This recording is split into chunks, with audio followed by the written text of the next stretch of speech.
ನಮ್ಮ ಒಂದು ಹಿಂದಿನ ಪೂರ್ವಜರು ಏನು ನಮಗೆ ಸ್ವಾತಂತ್ರ್ಯವನ್ನು ತಂದುಕೊಟ್ಟಿರೋ ನಿಟ್ಟಿನಲ್ಲಿ ಈಗಾಗಲೇ ಈ ಒಂದು ಹತ್ತು ಕಾಯ್ದೆಯ ಒಂದು ಮೊದಲನೇ ಹೆಜ್ಜೆಯ ಒಂದು ಹೋರಾಟವನ್ನು ನಾವೆಲ್ಲರೂ ಕೂಡ ಗೆದ್ದಿದ್ದೀವಿ. ಮುಂದೆ ಕೂಡ ಇವತ್ತೇನು ವೇದಿಕೆ ಮೇಲೆ ನಾವೆಲ್ಲರೂ ಕೂಡ ಇದ್ದೀವಿ. ಖಂಡಿತವಾಗ್ಲೂ ಮುಂದಿನ ನಾಸಿರಣ್ಣ ಇರ್ಬೋದು, ಭರತ್ ರೆಡ್ಡಿ ಅವರು ಇರ್ಬೋದು, ಜಿಲ್ಲೆಯ ಅಖಂಡ ಬಳ್ಳಾರಿ ಜಿಲ್ಲೆ ಎಲ್ಲ ಶಾಸಕರು ಕೂಡ ನಿಮ್ಮ ಅಣ್ಣ ತಮ್ಮಂದರಾಗಿ ಇವತ್ತು ನಾವು ರಾಜಕೀಯ ಜೀವನದಲ್ಲಿ ಇದ್ದೀವಿ. ನಿಮ್ಮ ವಿಶ್ವಾಸ, ಪ್ರೀತಿ, ಅಭಿಮಾನಕ್ಕೆ ಯಾವತ್ತೂ ಕೂಡ ಧಕ್ಕೆ ಬರದಂಗೆ ನಿಮ್ಮ ಜೊತೆ ಇರ್ತೀವಂತ ವೇದಿಕೆಯಲ್ಲಿ ಹೇಳಲಿಕ್ಕೆ ನಾನು ಇಷ್ಟಪಡ್ತೇನೆ. ಬಾಬಾ ಸಾಹೇಬ್ ಅಂಬೇಡ್ಕರ್ ಅವರು ಮಾತು ಹೇಳ್ತಾರೆ, ಇತಿಹಾಸ ಮಾಡ್ತಾರೆ ಯಾರು ಇತಿಹಾಸ ಸೃಷ್ಟಿಸಲಾರ ಅಂತೇಳಿ.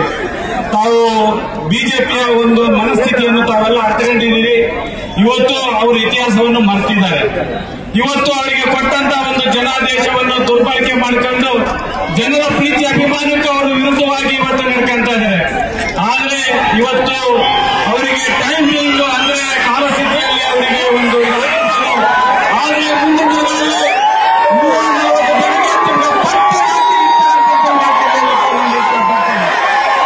ಅದೇ ರೀತಿಯಾಗಿ ಇವತ್ತು ನಾವೆಲ್ಲರೂ ಕೂಡ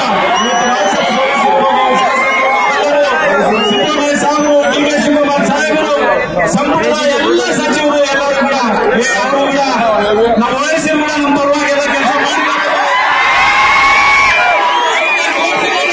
ಮಾಡಿದ್ದೀವಿ. ಅದರಲ್ಲಿ ಅನುಮಾನ ಬೇಡ.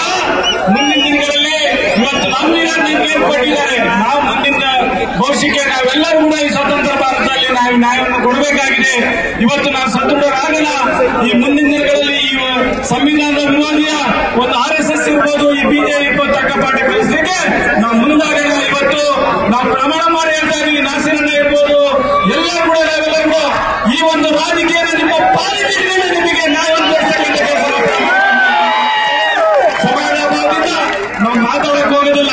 ನಮ್ಮ ಕಾರ್ಯವೈಖರಿಯಿಂದ ಇವತ್ತು ನಿಮ್ಮ ಭವಿಷ್ಯವನ್ನು ನಾವು ರೂಪಿಸ್ತೀವಿ. ಇವತ್ತೇನು ದುರಾಡಳಿತ ಇದೆ ಅದಕ್ಕೆ